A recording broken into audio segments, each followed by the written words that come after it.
Hi, welcome to SBRForum Videos. I'm Peter Loshak. We are previewing UFC 156 right now, and we are joined by Luca Fury and Nick Kalikas, both of MMAoddsbreaker.com. They've just started a new premium service at MMA Oddsbreaker, and we are going to talk about Igor Pokrajac and Ryan Jimmo right now. Both these guys are coming off of losses.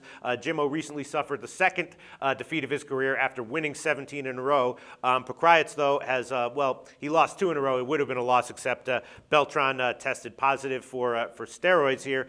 Jimmo is minus 250, and I guess people are just thinking that he has the edge in most areas, which I would agree with. But do you think he really should be minus 250? I don't know. Luca Fury, what do you think?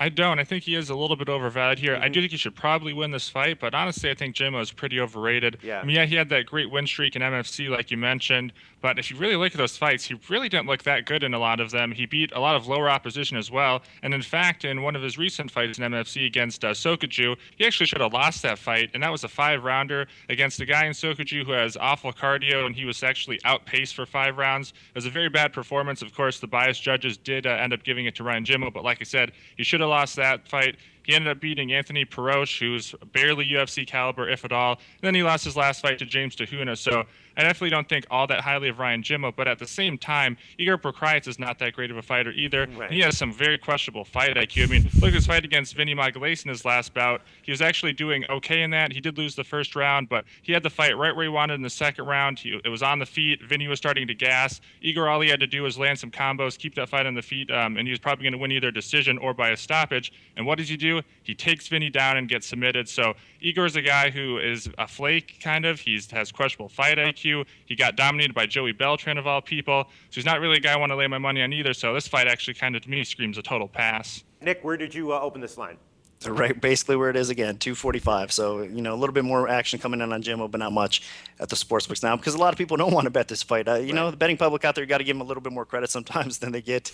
But this is Luca just said, I kind of want to has pass written all over it, basically, I should say, because Jimmo has more of the upside. It's in Canada, so the UFC kind of trying to get him a win, I think, here. Mm-hmm. But the problem is Pokrajac is actually one of the better fighters Jimmo's faced in his career, and if he does show up wanting to win this fight, he's going to make it interesting. And I say that because he is questionable at times. His fight IQ, Igor I'm talking about, it drives you nuts sometimes. I mean, the guy has all sorts of talent in every area. He's a decent striker, has some wrestling, has some BJJ skills too. So the guy, he lets you down at times. He's one of those type of fighters. So UFC kind of feeding him to Jimmo here, expecting Jimmo to at least grind out a decision win. But the problem is it's going to be a lot more competitive than people think. So you can't really lay the juice, even though I do think that Jimmo is probably going to get the decision nod. Maybe even if stoppage, if it goes later. He does have some power. He's got that knockout win in his UFC debut over Perosh, though. Other than that, he did also, I should say, rock Tahuna in that fight. He was close to winning that fight as well. So we could see Jimmo at 2-0 right now, but he didn't win that fight, and it is what it is. I think you guys hit the nail on the head. He did have that great win streak, but he is a tad bit overrated. Well, what do you think about just going the distance, only minus 170? Well, it depends. Like I said, fight IQ and power with these guys, and I think it's probably going to go the distance, honestly. So there might be a little bit of value there, but if one of these guys don't show up, which I think it would be Igor in this case, if he does tend to fade a little bit at times, and Jimmo does have a little bit of power. So that's why the only concern there. But at 170, I do lean that way. So Luca Fury, if you had to bet that, you're going to completely pass. But if you had to bet it, what would you take?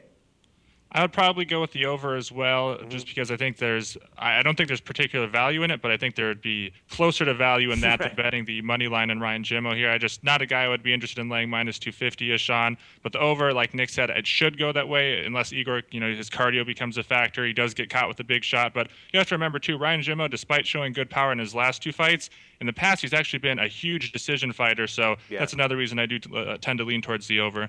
That's what I think too. Over 2.5, minus 170. All right, guys, let's move on. Thanks.